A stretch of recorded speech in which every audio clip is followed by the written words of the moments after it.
It is with growing pride as the years go by that I introduce the man who is now president of the National Federation of the Blind. If Dr. Tenbrook were alive, I know that he would be joining me in saying that we have found the right leader for the third generation of the organization. I think that his chairing in this convention has been superb. I think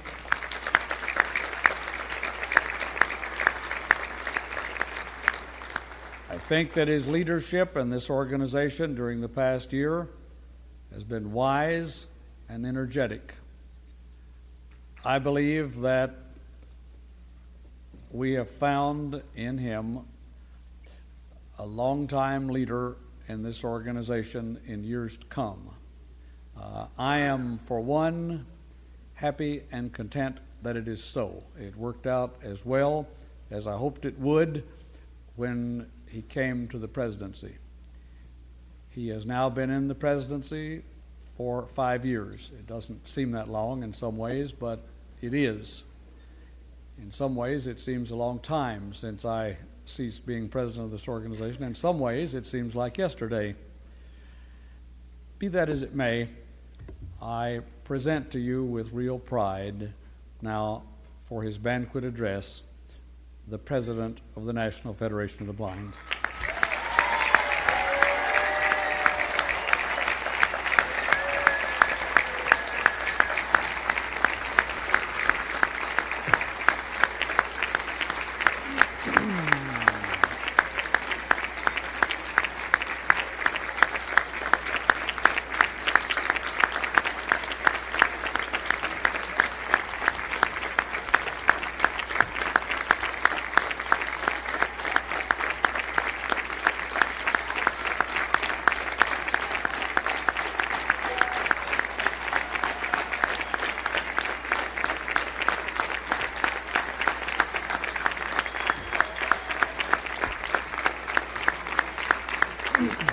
Thank you.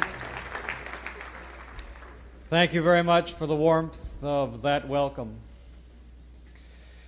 Human history, said H.G. Wells, is in essence a history of ideas. Oliver Wendell Holmes, Jr. declared that men may come to believe that the best test of truth is the power of the thought to get itself accepted in the competition of the market. In 1644, John Milton wrote, "Let truth and falsehood grapple. Whoever knew truth put to the worse in a free and open encounter."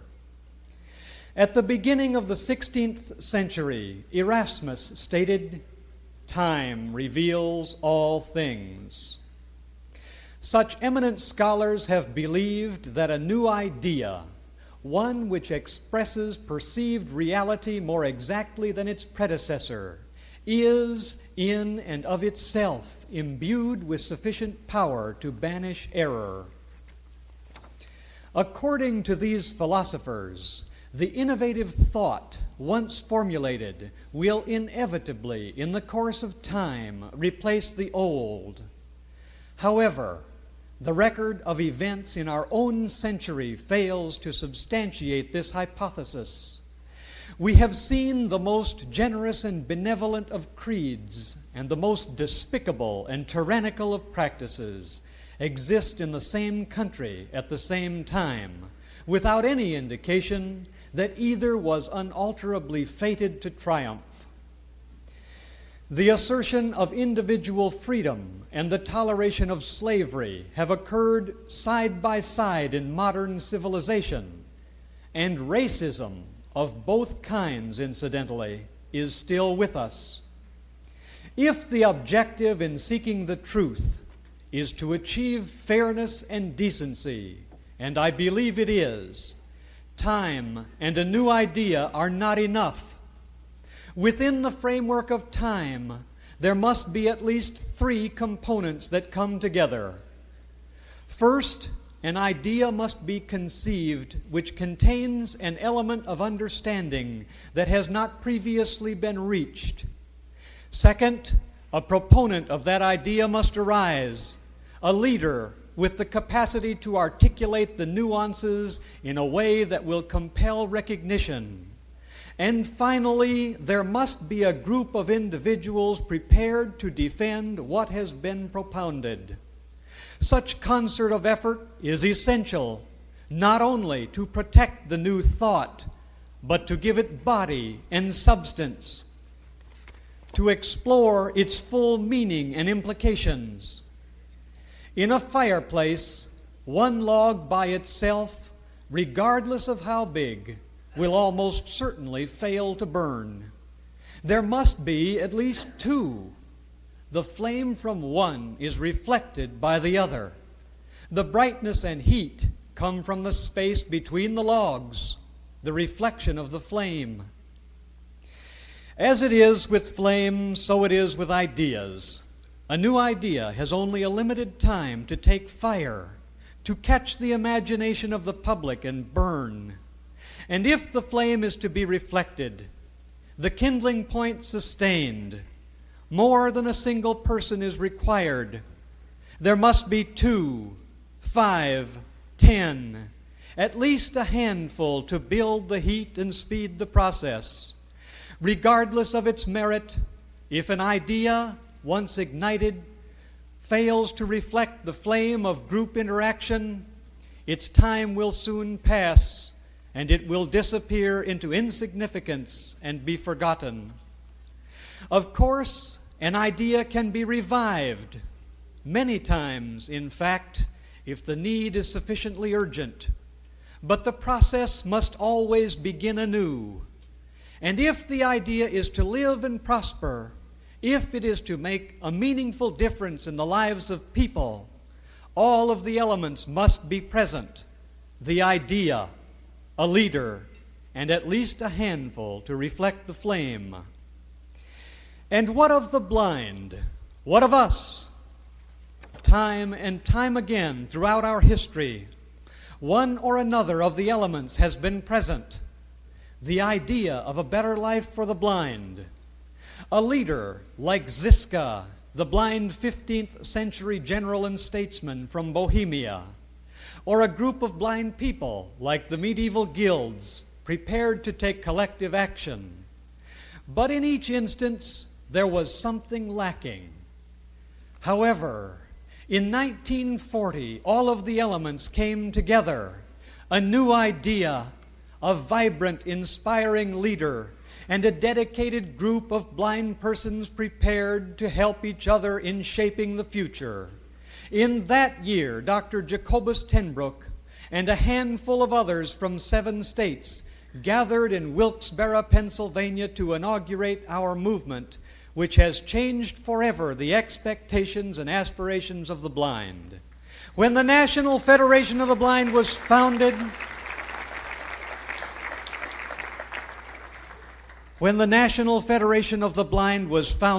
the prospects for the blind of this country were utterly desolate. There was little education, almost no hope of a job, and virtually no chance for meaningful participation in other activities of life. Books for the blind were few and very difficult to get.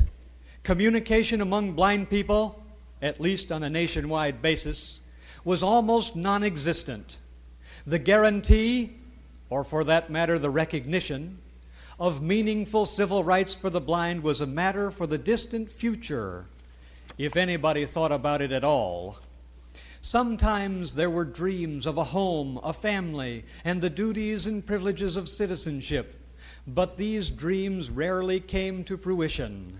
From such unpromising beginnings, almost no one, that is, except the founders of the Federation, believed that a dynamic national movement could arise. But look about you. We are here in our thousands. We who embraced the new idea, hoped and fought for a brighter tomorrow, and stayed to become the most powerful force in the affairs of the blind in the nation, the National Federation of the Blind.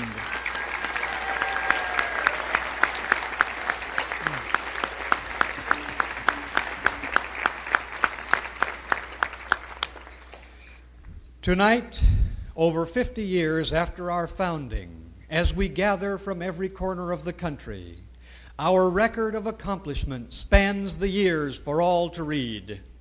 Indeed, not all of our problems have been solved, but many have, and those that remain appear more glaring and unrelieved because of the distance we have come from the beliefs and general climate of the 1940s. To confirm this fact, compare the conditions of our first decade with our situation today. How do the general public, the agencies for the blind, and the media view us? And, for that matter, how do we view ourselves? How have we fared in half a century? Attitudes today are so much better and more realistic than they were during the first years of the Federation that we tend to react with outrage and resentment when we find instances of what would have been commonplace in our first decade, especially when the outmoded ideas come from supposedly enlightened quarters. Consider, for instance, one treatment of the blind by the medical profession, generally regarded as among the most scientific of the disciplines. Although these statements were made only 4 years ago, they are reminiscent of the attitudes which predominated when the Federation came into being. In an article entitled "Identifying and Treating the Client with Sensory Loss," which appeared in the summer 1987 issue of Physical and Occupational Therapy in Geriatrics, the argument is made that decreased visual function causes decreased cognitive function. In other words, if you can't get information from your eyes, your capacity to think diminishes. Perhaps it is obvious that if there is no stimulation whatever from any sense organ, there will be no raw material to use in the thinking process. If this were all that was meant, no one could quarrel with it. However, the article demonstrates unmistakably that the claim being made is much broader. As you ponder this so-called scientific treatise, keep in mind that the grammatical construction and usage are those of the author, not mine. And also keep in mind that the author is talking about you and me. Here are quotations from the article. Impaired vision can result in a person behaving as though they were demented. Low vision decreases an individual's social interaction due to the inability to perceive nonverbal cues such as smiles, frowns, gestures, and even recognition of faces. Snyder, Pyrek, and Smith found a direct inverse relationship between vision impairment and mental acuity. I remind you that this is not a passage from an ancient hoary work of mysticism. It is less than 5 years old. And I must say that this supposedly objective author packs a lot of prejudice and a good deal of ignorance into a very few words.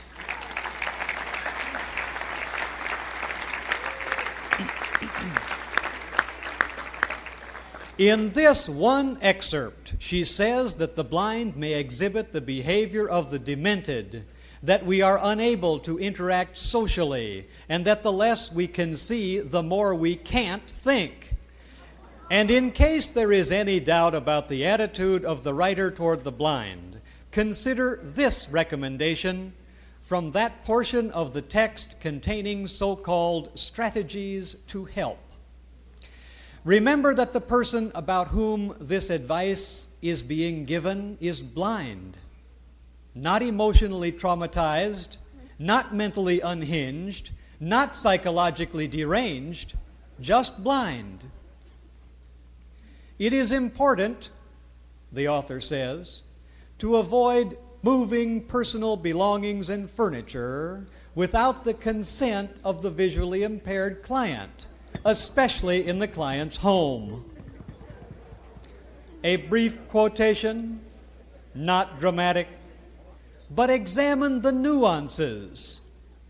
Do the medical professionals you know come to your residence to rearrange the furniture?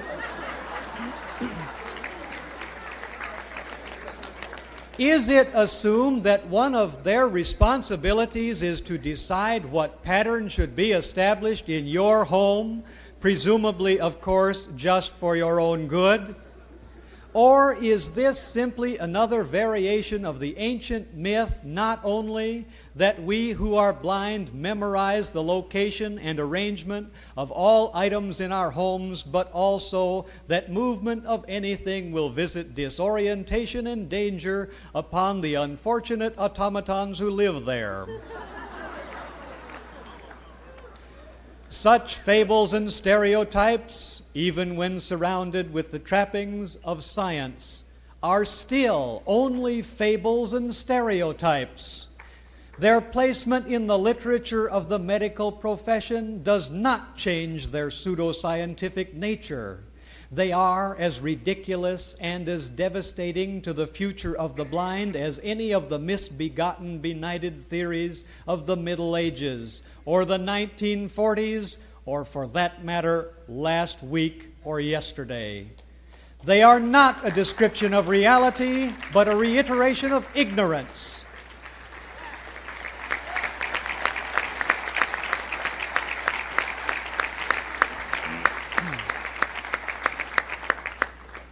Blindness does not mean that we have lost our sanity, our ability to think, or our interpersonal skills. Let those who doubt our capacity come to this convention. We will interact socially with the best of them. We will continue to think for ourselves, and we will make the plans and take the actions to determine the shape of our own tomorrow. We have the ideas, we have the leadership, and we have the people. Nothing can prevent us from going the rest of the way to freedom, for we will not let it happen. We have reached the kindling point, and we absolutely intend to reflect the flame.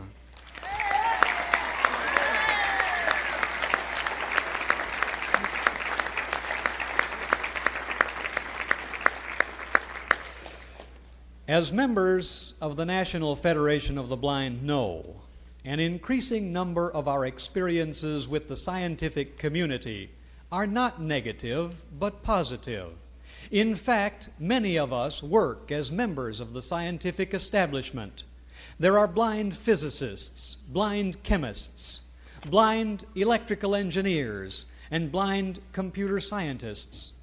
Then, too, there are the mathematicians. The cover story of the May 13th, 1989 edition of Science News describes the work of Bernard Morin at Louis Pasteur University in Strasbourg, France. One specialty of mathematics is topology, the study of the relationship of shapes. A classic problem in topology is how to reverse the surface of a sphere, turn it inside out, without permitting it to crease. The solution to this and other abstruse conundrums has helped resolve problems in disciplines outside mathematics, such as molecular biology, particle physics, and cosmology. Although it has been theoretically possible to perform this sphere reversal, known as an eversion, nobody has been able, until recently, to describe the concept in three-dimensional terms. However, the problem has now been solved. And how do you suppose the solution was reached? Here are excerpts from the Science News article. Morin, the article tells us, starts with a cuboctahedron, which looks like a cube with its corners lopped off, and transforms the cuboctahedron into a curiously shaped figure, which he calls the central model, with only 12 faces. A sequence of 6 elementary moves carries the central model through the tricky stages of the eversion. A final flurry of moves produces an octahedron again, now turned inside out. Quoting the scientist George K. Francis, the article continues, Bernard Morin is not distracted like the rest of us by pencil and paper and the business of drawing and looking at pictures. He is blind. With superb spatial imagination, he assembles complicated homotopies, transformations, of surfaces directly in space. He keeps track of temporal changes in the double curves and the surface patches spanning them. His instructions to the artist consist of a vivid description of the model in his mind. This report in Science News illustrates the fundamental proposition that understanding is not a matter of visual acuity. But even in doing this, it shows the power of the outmoded stereotype. Morin, we are told, is not distracted like the rest of us by pencil and paper and the business of drawing and looking at pictures. He is blind, and so, presumably, in a rarefied inner world of his own, not troubled by the humdrum images of everyday life.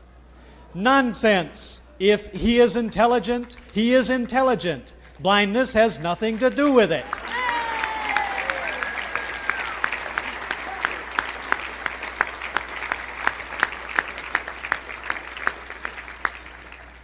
Most of us do not know and could not imagine why the topological problem of the French mathematician is important. But we can readily understand that the blind are as capable as others of addressing and solving complex questions. The factor limiting our progress is, as it has always been, the failure of society to believe in our ability. It is not the absence of the visual image that stifles growth, but the failure of imagination. Not all of us are scientists, but some of us are.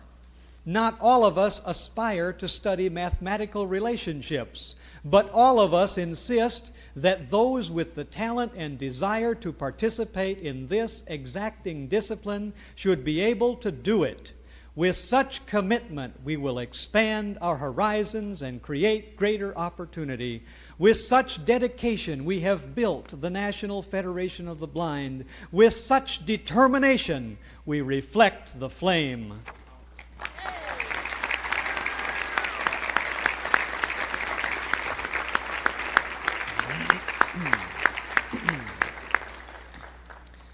A recently published collection of character sketches by Amy Hempel, entitled At the Gates of the Animal Kingdom, contains a one-sentence description of an encounter with a blind man. Apparently without giving it a thought, the author reinforces the belief that the blind are incompetent, that we are very often lost, that we do not have the ability to perceive our surroundings, that it is customary and decent to give preference to the blind, that very often the primary interest of our lives is food, and that we are pathetic. It is all accomplished in a single sentence, done with fewer than 25 words. Here they are. Today, when a blind man walked into the bank, we handed him along to the front of the line, where he ordered a BLT. Dramatic? No, of course not. In the story, the incident is unemphasized, routine, taken for granted. A blind man walks into a bank, is automatically moved to the head of the line, and then is so disoriented that he orders a sandwich instead of money. If we aren't careful, the significance is so astonishing as to be lost in the shuffle of the everyday. The author finds this occurrence so commonplace that it is unemphasized, routine, taken for granted. That is precisely the point. More often than not, our road to hell has been paved with things which have been unemphasized, routine, and taken for granted. But no more. We have the idea, we have the leaders, and we have the drive to work together to support each other and to advance our movement. We have reached the kindling point, and we intend to reflect the flame.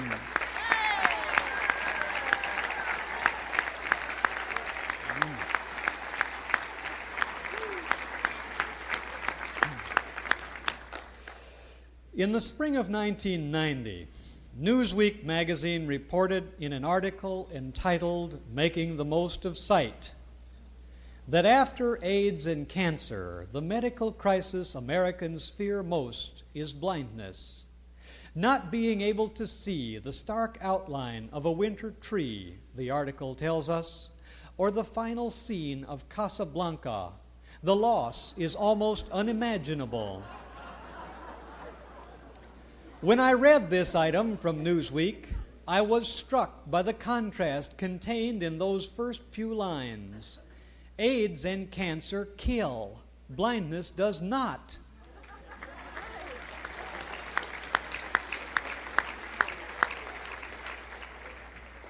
So, what is the almost unimaginable loss?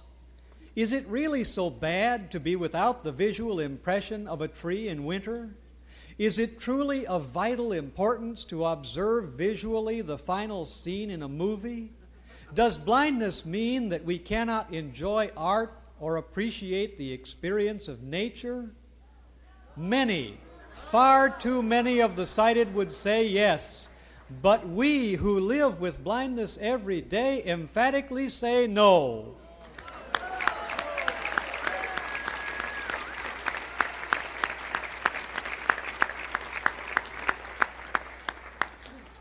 After all, we are the ones with the data to know.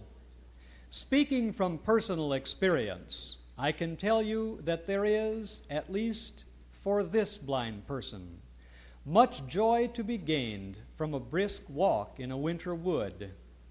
Is the joy as much for me as for my sighted neighbors? One is tempted to ask, who cares?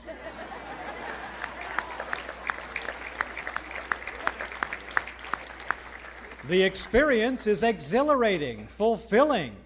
That is sufficient. When our lives are diminished, it is not our blindness that does it, but the misconceptions and oddball notions we face. It is not the failure to see the stark outline of a winter tree that gives us trouble, but some of the stark attitudes we have to deal with.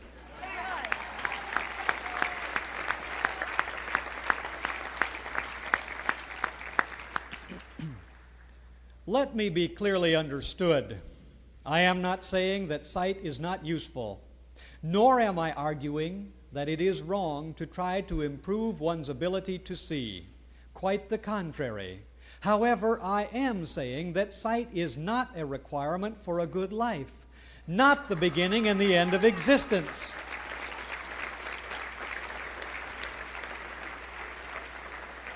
We who are blind are not automatically prevented from having joy, satisfaction, and fulfillment, and those who believe otherwise are simply misinformed.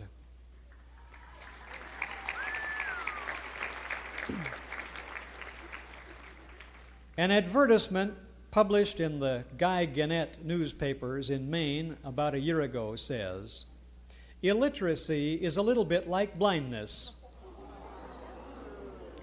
Both are handicaps, and both mean you can't see everything.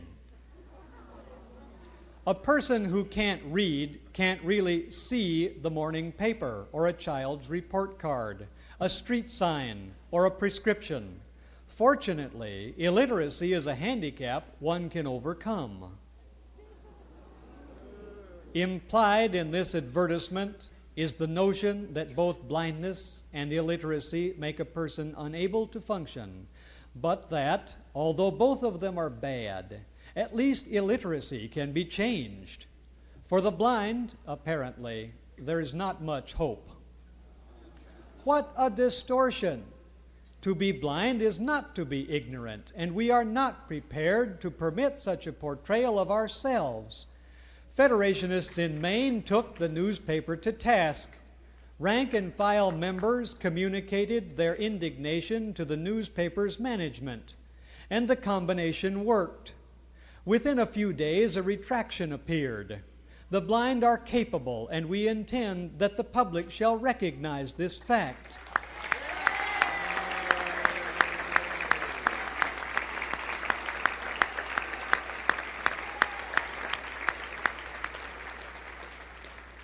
Newspapers, some of the most powerful shapers of public opinion, often reflect the misconceptions that are a part of the public image of blindness.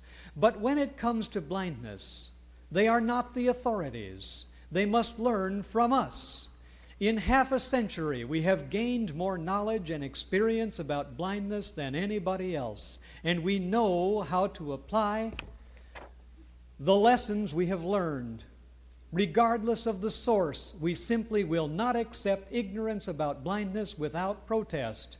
We have a right to expect a public image that will not stifle our hopes or limit our opportunities. And we have formed the most powerful organization that the blind have ever known to get the job done. You know the name of that organization as well as I do, the National Federation of the Blind.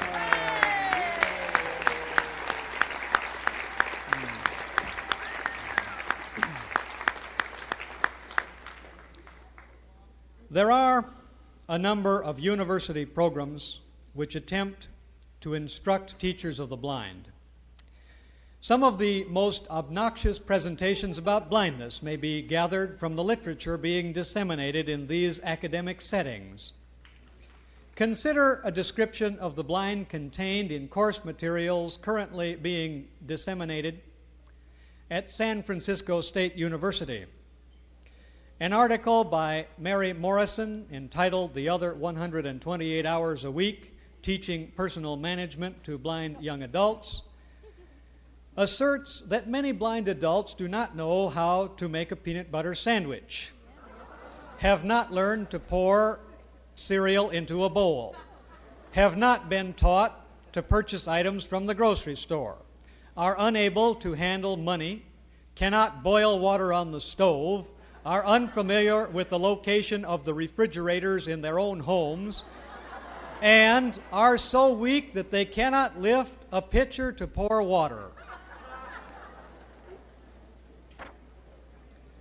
Unless you study some of this material for yourself, you will have difficulty believing that the prejudice can be as pervasive and deep-seated as it really is. Perhaps the segment of this article which begins with the caption, "Can Openers," will illustrate the point. Notice the folksy manner of speech used to help persuade the student that the statements being made are accurate. Here is what the author says. "Now, I believe, we are up to the can openers. Each can opener seems to have a special trick to operating it. And nearly without exception, the blind young person is not even allowed to try to use it. In any event, we turn to the manual can opener that mother finds in the back of some drawer, and then we run into the strength problem. Opening a can requires strength. I can immediately think," the author continues, "of 5 young people on our caseload who are not considered to be handicapped other than by their blindness, who cannot lift a full 2-quart pitcher to pour from it. I first learned this when I naively asked a 21-year-old college student to pour a cup of coffee from a fresh pot on his stove. Not only did the heat terrify him, he actually could not lift the coffee pot off the stove. Why? He and the others never lift anything. They do not exercise, they do nothing but go to school, which exempts them from physical education, go to church, and watch television.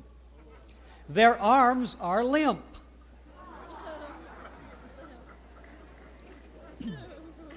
So we have to go back to the beginning with pitcher partly full with cool water and learn how to pour. That is what the author says. And one is tempted to pass off such drivel with the remark that no serious-minded human being could be taken in by the idiocy. Of course, there are occasional blind people who cannot find the stove or tie their shoes. However, to generalize from these isolated cases that the blind are incapable of a wide array of the simplest daily chores is, to put it mildly, utter nonsense. But those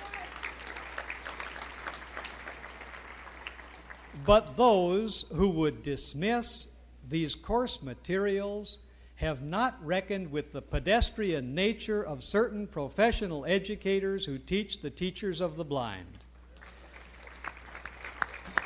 Along with the article I have quoted are included separate evaluation sheets constructed so that the person teaching the blind client can record the progress of the student. One of the categories to be registered in these evaluations is, if you can believe it, pouring.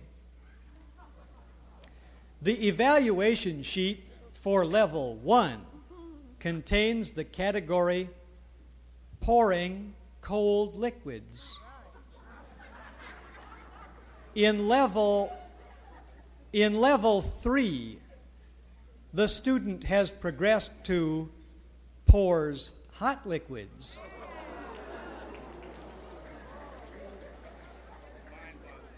In level 4, the entry is pours advanced.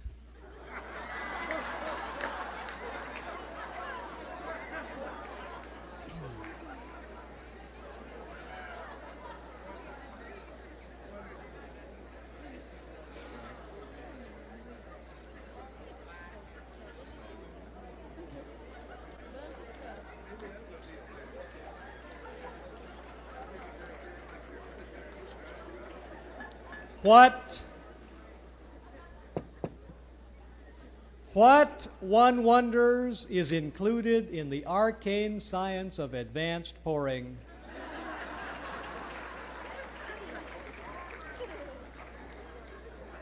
The insufferable arrogance inherent in these writings is epitomized in the explanation of the title, The Other 128 Hours a Week, Teaching Personal Management to Blind Young Adults. The underlying premise of this outline of teaching techniques for instructors of the blind is that almost all of the schooling for blind recipients of rehabilitation has been directed toward the skills needed for sedentary employment, and that it is the job of the rehabilitation counselors to teach them how to manage their leisure and personal activities. In each week, there are 7 24-hour days. 40 hours are used for work. So what do the blind do with the other 128 hours a week? The bombastic conclusion is that without the ministrations of the so-called professionals of rehabilitation, we might be faced with the prospect of sitting around doing nothing. As the author says, we just mostly go to school, go to church, and watch television. Don't you believe it?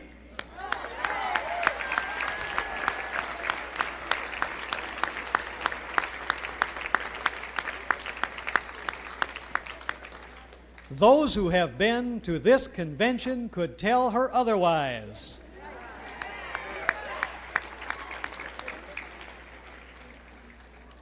I have been reading documents from the professional literature about blindness for more than 20 years, and I cannot remember ever running across one which contained so little discernment. Where do such people get these ideas? Think about it. Do you have the strength to operate a can opener? Can you make a sandwich or pour a cup of coffee?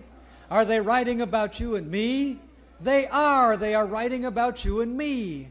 They tell us and anybody else who will listen that they have come to help, but we don't want such assistance, and we don't need it.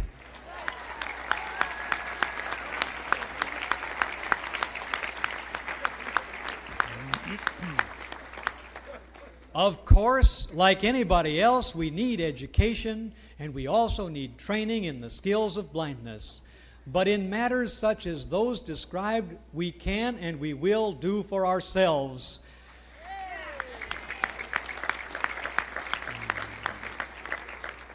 The description of the blind by this author, as little more than basket cases, is among the principal obstacles preventing us from becoming successful, competent people. But we are changing the image. We have reached the kindling point, and we intend to reflect the flame.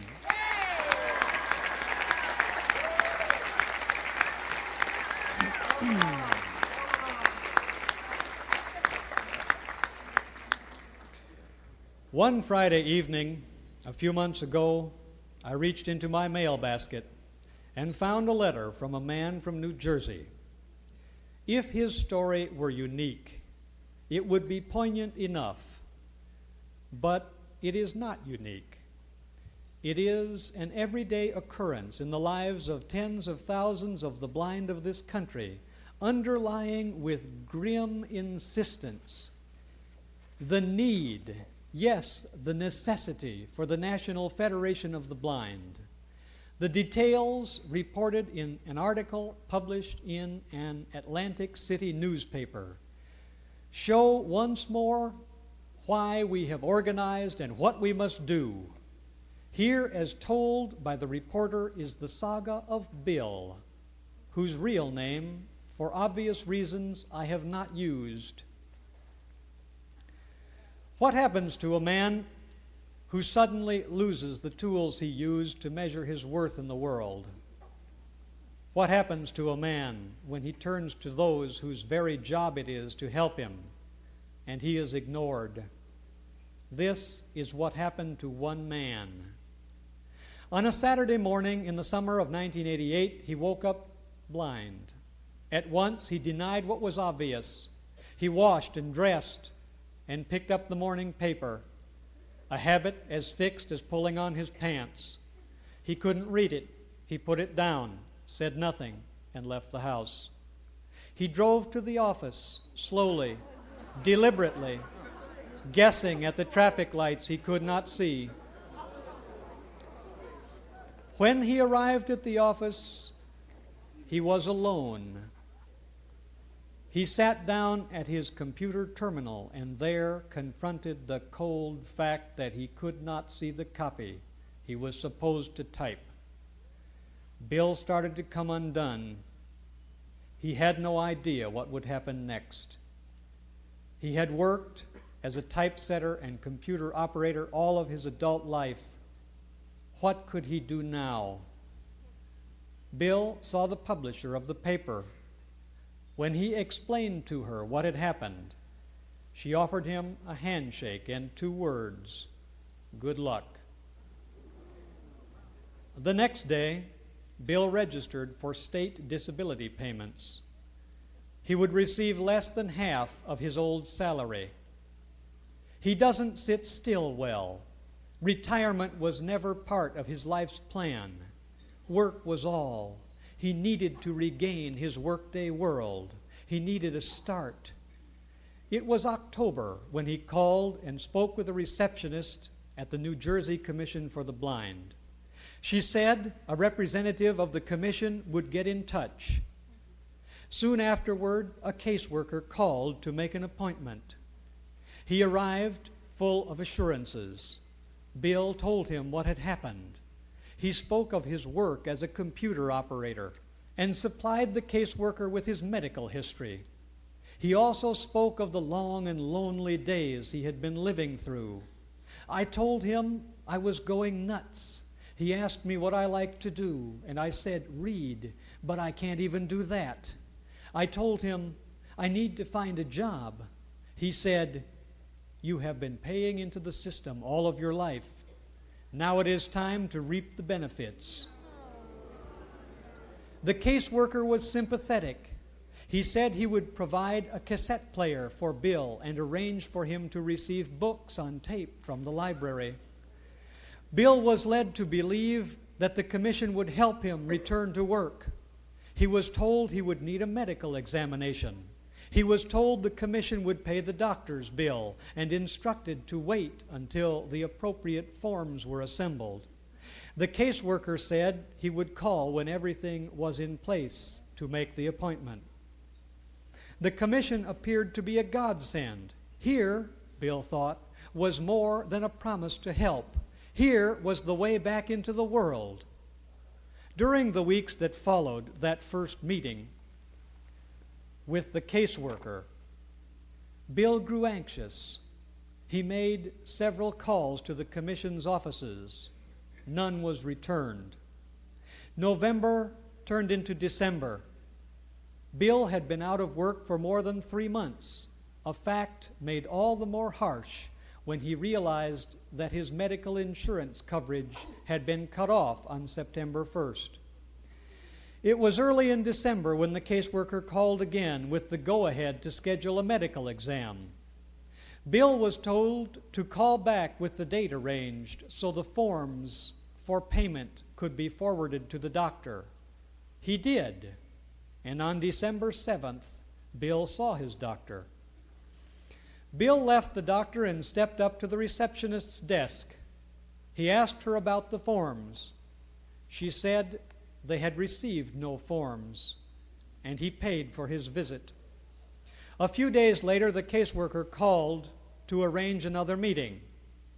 He was here for maybe 10 minutes. I told him I went to the doctor, but they didn't have any forms from the commission, so I had to pay for the visit. I showed him the receipt, and he said, okay. I expected him to say that I would be reimbursed, but he didn't. He said the commission's doctor would review the results of my exam. I told him I never received the cassette player. He said he would check on that when he got back to the office and call me.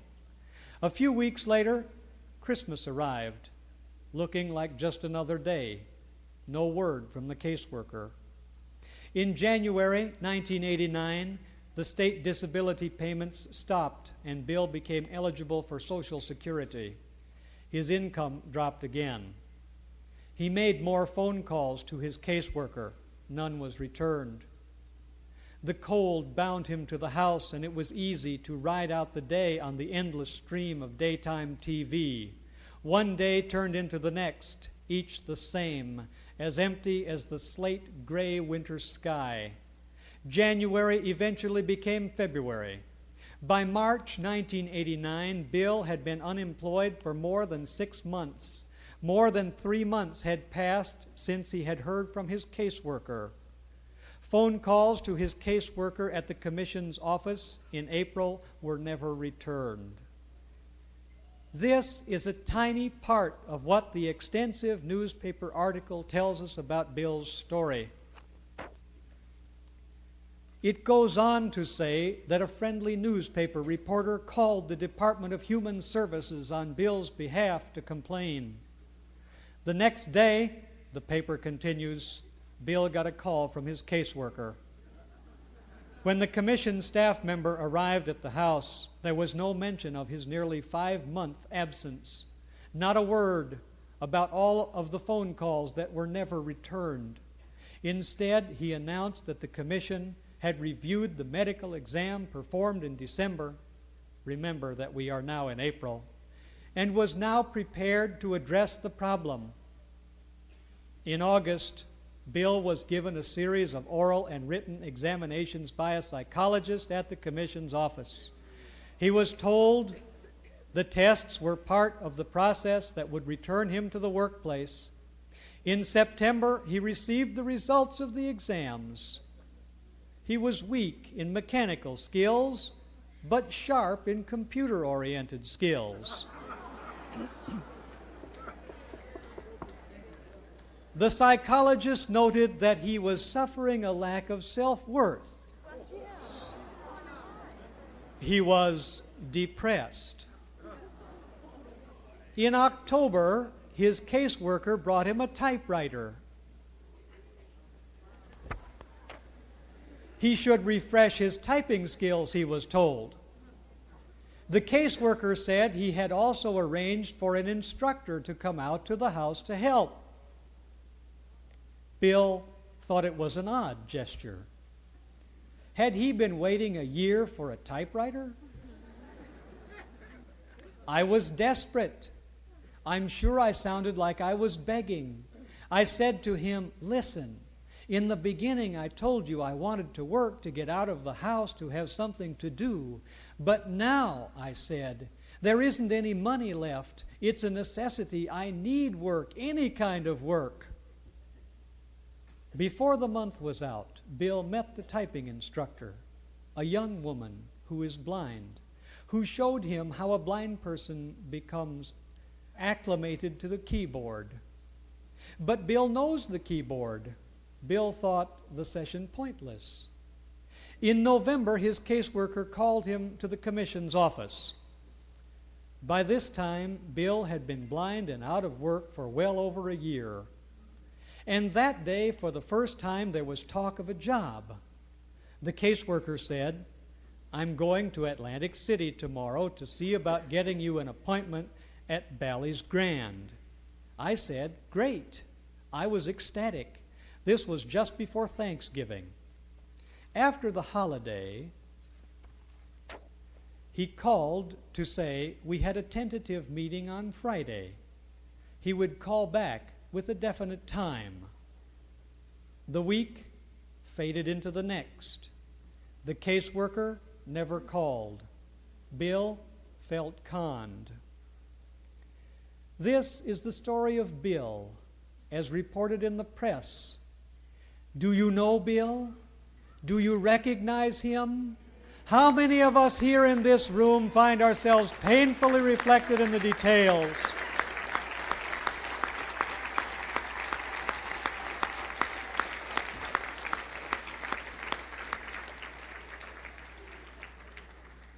The article goes on to describe a series of telephone calls made by the reporter to state officials. Then it continues. It was now December 1989. The client service representative, who is blind, and his driver arrived at midday. He sat down with his laptop computer in a chair near the Christmas tree in the living room. His driver sat in the kitchen. Bill spoke. Why were his phone calls never returned? Why didn't his caseworker ever call to say what happened to the interview? Why didn't he get the cassette player? Why were his hospital bills still not paid? What was he supposed to say to the collection agencies that were now hounding him? Why, after a 15-month relationship with the commission, was he no better off than the first day he called? I never asked you people for a handout, Bill said. I asked for help. I needed help. I'm 58 years old, and I'm not going to just sit around the house waiting to die. The client service representative called Bill. The client service representative called Bill on December 20th. It was a short, one-sided conversation. The deal with Bally's fell through, he said. Your caseworker will be in touch with you soon. 3 weeks later, Bill received a letter from his caseworker dated January 16th, 1990. It read in part, "This is to inform you that the paperwork is now being generated so the medical bills you incurred can be paid. I will be contacting you shortly to discuss your status with the commission and other related items." In February, Bill received notice that a registered letter had arrived for him at the post office. It was from his caseworker. The first sentence of the letter, dated February 6th, read, On Wednesday, February 14th, 1990, I will contact you via telephone between 9 a.m. and 12 noon. Bill was dumbfounded. Who sends a registered letter to a blind man? I had to get a neighbor to drive me down to the post office to get it. It cost $2 to send it. For what? To tell me he would call me?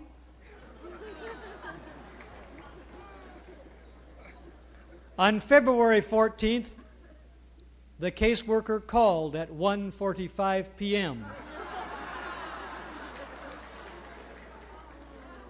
to say he would come out to see Bill on Wednesday the 21st. He would have forms to fill out. On February 21st, the caseworker called to say his secretary had not finished typing the forms. He said he would be out to see Bill the first thing the next day.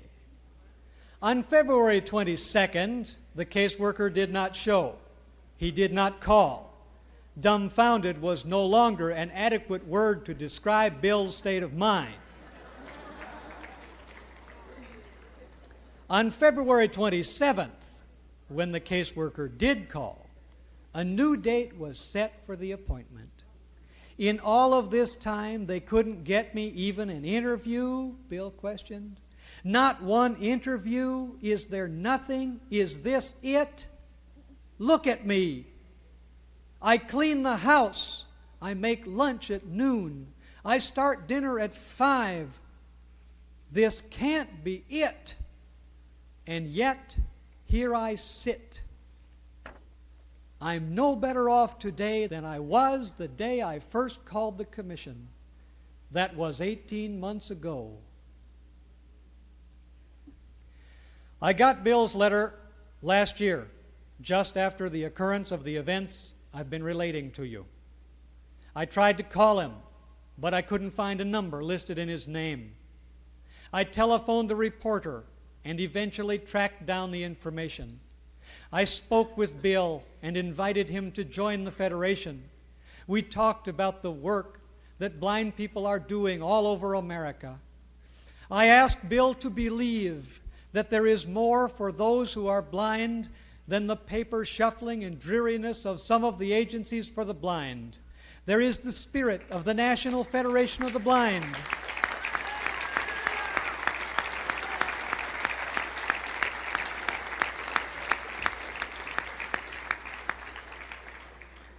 There is the spirit of the National Federation of the Blind, a spirit that springs from a joint effort to achieve fully productive lives, the commitment of mutual support, and the enthusiasm of the discovery that blindness need not mean helplessness or hopelessness.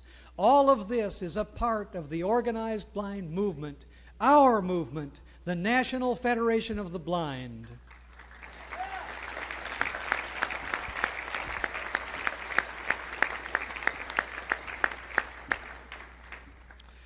How long does it take to extinguish the spark of initiative, to kill the spirit and crush the dream?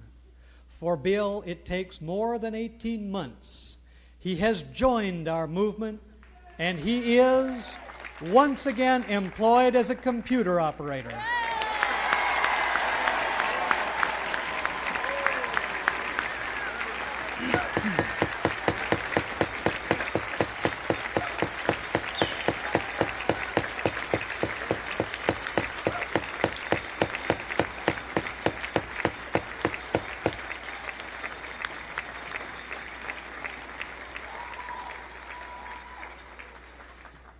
I suppose I need not tell you that he found the job without the help of the New Jersey Commission for the Blind.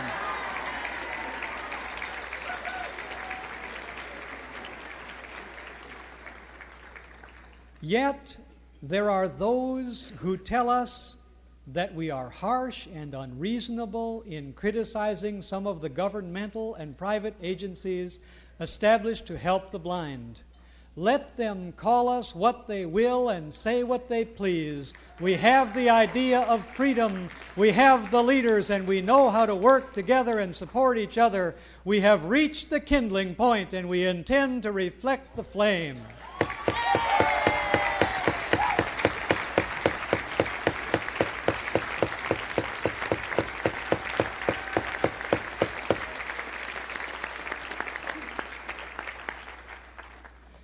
There was a time when it was accepted that the blind would be on the fringe of society, a burden to be carried, unproductive, unwanted, shunned. There were occasional individuals who fought this common perception, but they were generally defeated by the force of so-called common sense. But then there came together the essential elements for change. It cannot happen in a moment, but the process is thoroughly underway. Much that is written and thought about blindness is as fraught with misunderstanding as one could possibly imagine. The experts in gerontology tell us that visual acuity and intellectual capacity are linked. Newspaper editors declare that blindness, like illiteracy, indicates ignorance and incapacity. The weekly news magazines suggest that being blind is almost as bad as suffering from AIDS or cancer. The educators in the universities who are supposed to bring enlightenment to instructors of the blind disseminate the view that we have difficulty opening a can or pouring water. The agencies established to provide service to the blind direct us to wait patiently and reap the benefits of a welfare check. Nevertheless, conditions for the blind in the 1990s are dramatically and enormously different from those that prevailed 50 years ago. Despite the litany of problems I have recited, our prospects are better than they have ever been. Our present is more fulfilling. Our future is more promising. Blind mathematicians astonish their colleagues with their innovative solutions to the most difficult problems. Despite the laziness and befuddlement of certain segments of the agency establishment, the tide is turning the other way. Increasingly, the agencies are working with us, and the momentum is building. New fields are being entered, new employment and independence achieved. And of course, a growing number of agencies are managed by federationists and operated with federation philosophy, with dramatic results.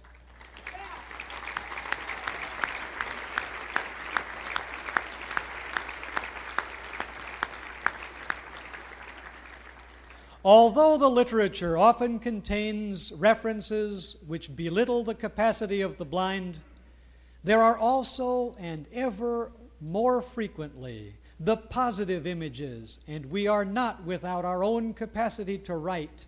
A powerful new spirit now moves in the blind of the nation, and also in growing numbers of the public. The vital elements for an alteration in the pattern of our experience have come together in an energetic and forceful mixture. We in this room tonight are the force which will propel our movement through the last decade of the 20th century and into the one beyond. We are the components, the leaders from throughout the country, the rank and file members, the new inspiration. We will make the difference, for we must. Our record of achievement during more than half a century will be remembered with pride, but it is only the prelude. Each generation must do for itself and build on the past. We have learned that lesson well. We have learned it from each other and from our own experiences. In our yearning for freedom, others can go with us, but we must lead the way. We have not only reached but gone beyond the kindling point. We are the blind who reflect the flame. No organization on earth that deals with blindness has the strength, the determination, or the spirit of the National Federation of the Blind. My brothers and my sisters, come. Remember those who have shown the way and those who will come after. We will believe in each other, and with joy in our hearts, we will go to meet the future.